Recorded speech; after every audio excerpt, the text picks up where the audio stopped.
কখনো ভেবে দেখেছেন একসময় যে সিম কার্ড দিয়ে লাখ লাখ মানুষ কথা বলতো, আজ তার কোনো চিহ্নই নেই কেন?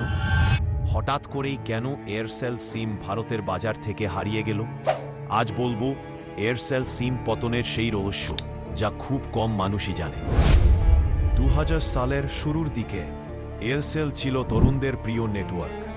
সস্তা রিচার্জ, ভালো নেটওয়ার্ক আর বড় বড় বিজ্ঞাপন সব ঠিকই চলছিল, কিন্তু আড়ালে জমেছিল এক ভয়ঙ্কর বিপদ। তাহলে চলুন শুরু করা যাক।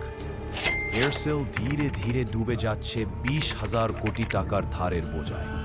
স্পেকট্রাম কেনা, ব্যাংক লোন আর সুদের চাপ, প্রতিদিন কোম্পানির শ্বাস নেওয়া কঠিন হয়ে উঠছিল। কিন্তু সাধারণ গ্রাহক তখনও কিছুই বুঝতে পারেনি। 2016 সাল, একদিন সকালে ভারতের টেলিকম দুনিয়া কেঁপে উঠল। নাম রিলায়েন্স জিও ফ্রিকল। সস্তা ইন্টারনেট, যেটা এয়ারসেল এর মতো কোম্পানিগুলোর জন্য ছিল একটা নীরব মৃত্যু সংকেত।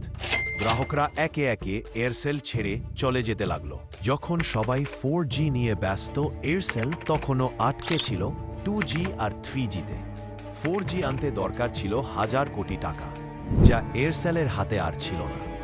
নেটওয়ার্ক ধীর, গ্রাহক অসন্তুষ্ট আর বিশ্বাস হারাতে শুরু করল মানুষ। এয়ারসেল এর মালিক ছিল মালয়েশিয়ার ম্যাক্সিস গ্রুপ। আইনি ঝামেলা আর রাজনৈতিক বিতর্কের মাঝে ম্যাক্সিস ধীরে ধীরে সরে যায়। আর ঠিক তখনই এয়ারসেল পুরোপুরি একা পড়ে যায়।